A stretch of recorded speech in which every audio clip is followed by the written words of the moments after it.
The second principle on Coach John Wooden's card, the note card that influenced his leadership for almost 90 years, the note card that influenced hundreds and hundreds of world-class athletes, and eventually hundreds of thousands of people around the world. The second piece of advice, the second principle, it was so simple, it was 2 words. Help others. See, when Coach Wooden passed away, he had about 50 books in his small condo about one person's life, and he had about 50 books in that condo about another person's life. These 2 people were people that Coach John Wooden considered what he liked to call invisible mentors. Mentors to him that he'd never meet. One of them was Abraham Lincoln. The other one was Mother Teresa. He had not just read those 50 books about each person, 50 each, but he believed that those were the books worth making notes in, highlighting, reading, and rereading. He had read more than 50 about each of these invisible mentors. And one of the most important lessons he took from Mother Teresa is this. Wooden would say this all the time, and it came directly from Mother Teresa. He said, you haven't lived a perfect day until you've done something for someone else for which they can never repay you. He said, every single day you should be looking for something you could do for someone else where there's nothing in it for you, where there's no benefit for you, there's no potential return for you. You're doing something for someone else for which they can never repay you. Help others. See, throughout history, we've wondered this question: what am I supposed to do with my life? Why am I here? What am I supposed to do? Right? We're asking this question all the time. What am I supposed to do with this day, with this weekend, with this year, with this relationship, with this investment, with this career choice? And we're always asking a form of the question: why am I here? What am I supposed to do with my life? You know, and we're constantly asking, how can I help someone else in my life to figure out what are they supposed to do with their life? If you're a parent, it's maybe your kids or nieces or nephews. You know, if you're a business person, maybe it's somebody you mentor. But a friend, a family member, a friend from the community, a coworker. But we're constantly looking for the answer to this question: why am I here? And the answer maybe is so simple. W.H. Auden put it this way. He said, we're all put on this earth to help other people. Why the other people are put here, I have no idea. Help others. Help others. Serve. Add value to people. I mean, if that's the point, how'd you do today? Who'd you help today?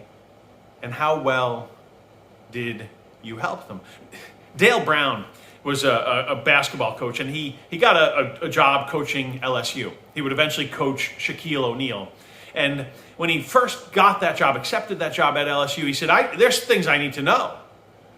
Who can I get in touch with? And he sat down and he thought, who would be the best person to get advice from? The best person whose brain maybe I could pick.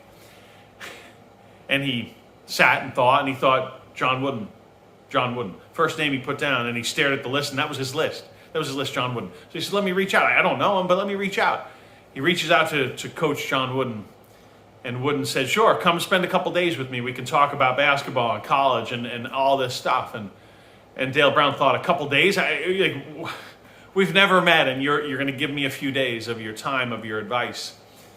And by the way, John Wooden would always tell people, I don't give advice. I just tell people, I share my opinion.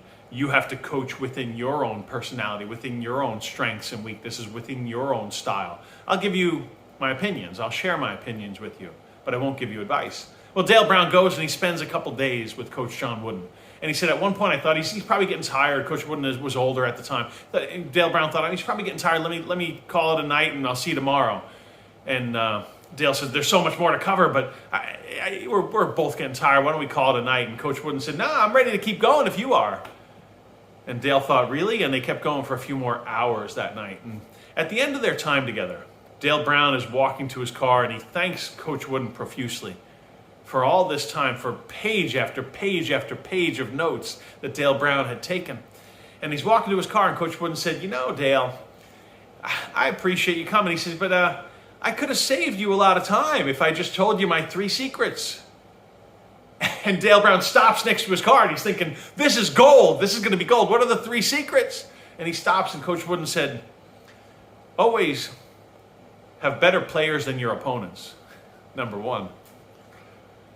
Get those players to put the team above themselves. Number two.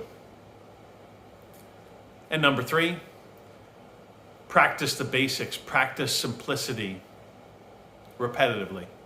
Practice the basics with simplicity and repetition. Number three.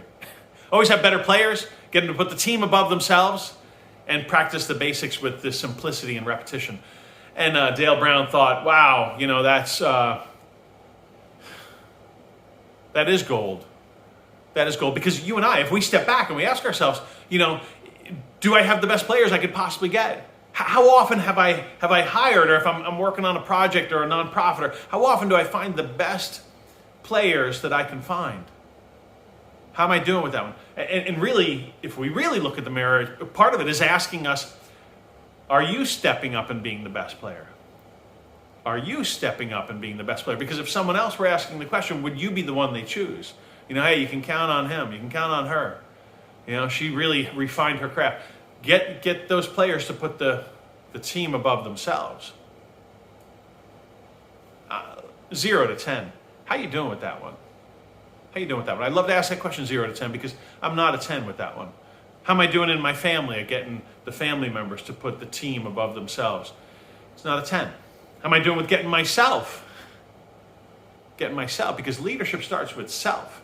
The hardest person you'll ever lead in your life, pretty sure it's you. The hardest person you'll ever have to try to inspire, pretty sure it's you. The hardest person you'll ever have to try to hold accountable, pretty sure it's you. Hardest person I think you'll ever have to try to coach, pretty sure it's you. How you doing with getting yourself and your team to put the team above themselves?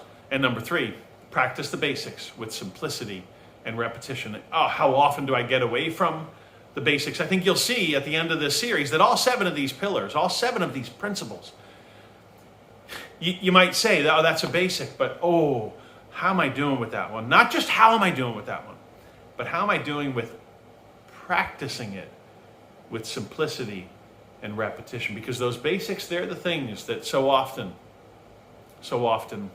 we let slide. Help others. After Coach John Wooden retired, he would spend morning after morning in a little cafe, VIPs, near his house, and he'd be talking to people there, and he'd share his thoughts with countless people he'd maybe never meet again, but being willing to help others. One of his rules for his basketball team was this: if someone makes a pass and helps you score, no matter what, no exceptions, you point at them, you smile at them, you acknowledge them, you say, hey, good pass, great pass. If someone helps you, sets a screen, sets a pick, someone helps you on defense, picks up your person, calls something out. If someone assists you, if someone helps you, you recognize it the next play down the floor. Every time, no exceptions. And one of his players one time said, Coach, but what if they're not looking? And Coach said, they will always be looking. Recognize the people who help. Recognize the people who do the things behind the scenes. Recognize the people who maybe so often we forget to recognize. You've got people in your life that you could recognize right now. They've helped you in ways that you maybe can't even measure. They've sacrificed in order to be able to help you in ways you may not ever know. You may not ever fully realize, comprehend, understand, be able to appreciate. Give them a little point. One coach for North Carolina, Dean Smith, he said, I like that. And he said to his team, we're going to do that even if you miss the layup. He said, if somebody passes you the ball, they see you cut into the basket, they see you open in the corner, they pass you the ball, they give you an open shot when they could have taken the shot, when they could have tried to get the glory, when they're putting the team above themselves. Even if you miss the shot, recognize them. Even if the other team scores and somebody helped out, say, hey, good help.